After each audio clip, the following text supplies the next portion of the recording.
We say, no. Our problem is that God created the world. And God created man, and he put man in the garden to keep the garden. And he gave the man a command. And he held that man to perfect, perpetual obedience to that command. And he promised him life if he kept it, and death if he didn't. And he didn't keep it. He ate. And because he ate, because of that one man, sin entered the world, and death through sin. And everyone born from that man through ordinary generation inherited that man's sin nature. And because of that sin nature, sins proceed from it. And our world is broken because of that sin. And we stand guilty before a holy and righteous God.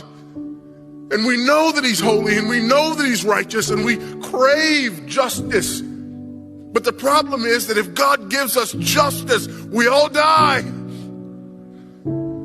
And so that God, in his goodness and in his mercy, sent forth his son, who was not born of ordinary generation. Because if he's born of ordinary generation, he's born in sin. But because he's not born of ordinary generation, he's not born in sin. He's clean of sin. His record is clean. And he keeps his record clean. And he obeys God's law.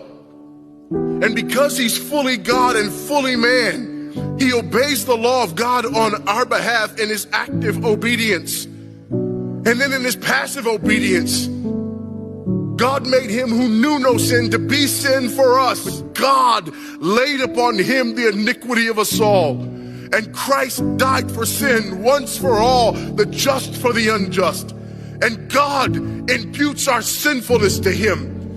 And he nails our sinfulness to the tree. And Christ dies and raises again on the third day for our justification. And there's another imputation. The righteousness of Christ is actually imputed to us, so that God can be both just and the justifier of the one who places faith in Jesus Christ, so that all those who come to Christ may enter in, so that all those who place faith in Christ might be saved.